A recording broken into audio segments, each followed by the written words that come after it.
জাতীয় স্টেডিয়ামে ফুটবল ফিরেছে, তবে এখনো সমর্থকদের অনেকে বসুন্ধরা কিংস এরিনার নস্টালজিয়ায় ভোগেন।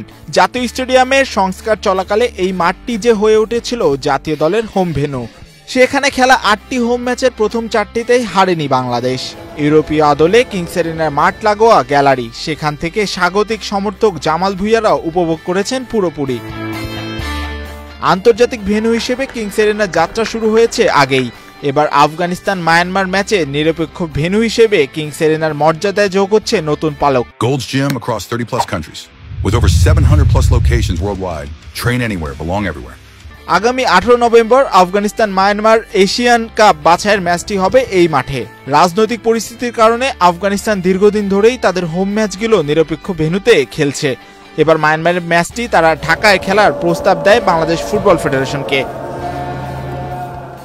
একই দিনে জাতীয় স্টেডিয়ামে ভারতের সঙ্গে লড়বে বাংলাদেশ দল। ফলে আন্তর্জাতিক মানসম্পন্ন বিকল্প ভেন্যুর খোঁজে সেই কিংস এরিনাকেই বিবেচনায় নেয় বাফুফে। বসুন্ধরা কিংস কর্তৃপক্ষের সম্মতির পর চূড়ান্ত হয়েছে সেই ম্যাচের সূচি।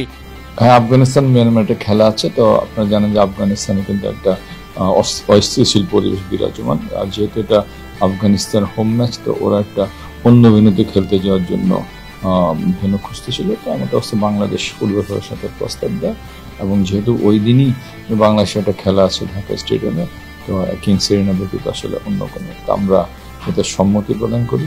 সম্ভবত আগামী মাসে এই ম্যাচটা অনুষ্ঠিত হচ্ছে। বাংলাদেশ এই প্রথমবারের মতো কোনো আন্তর্জাতিক ম্যাচে নিরপেক্ষ ভেন্যু হতে যাচ্ছে। জাতীয় স্টেডিয়ামে সিঙ্গাপুর এবং হংকং এর বিপক্ষে দুটি ম্যাচ সফলভাবে আয়োজনের জন্য এএফসি বাংলাদেশকে এ ধরনের ম্যাচ আয়োজনের ব্যাপারে ইতিবাচকভাবে নিয়েছে বলে মনে করে বাফুফে। ঢাকায় আফগানিস্তানের হোম ম্যাচ হওয়ার সুবিধা নিতে যাচ্ছে বাংলাদেশও। ভারতের বিপক্ষে নামার আগে আফগানদের বিপক্ষে একটি প্রস্তুতি ম্যাচ খেলার সুযোগ তৈরি হয়েছে হ্যাভিয়ার ক্যাব্রেরার দলের।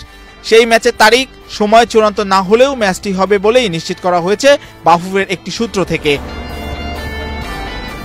এদিকে বাংলাদেশ নারী ও পুরুষ জাতীয় দলের পাশাপাশি বয়সভিত্তিক আন্তর্জাতিক ম্যাচও অনুষ্ঠিত হয়েছে কিংস এরিনায়। এএফসি ক্লাব পর্যায়ের খেলাও হয়েছে এই মাঠে। সর্বশেষ এখানে নারীদের বয়সভিত্তিক অনূর্ধ্ব 20 সাফের খেলা হয়েছে। আফগানিস্তান জাতীয় দলে এই মাঠে খেলে গেছে।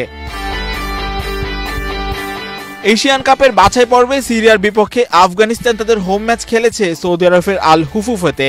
সর্বশেষ 14 অক্টোবর পাকিস্তানের বিপক্ষে হোম ম্যাচটি তারা খেলেছে কুয়েতের আলী আল সালেম আল সাবা স্টেডিয়ামে, যেখানে ম্যাচটি 1-1 গোলে ড্র হয়। এম মাহিউজ্জামান, বাংলাদেশ প্রতিদিন।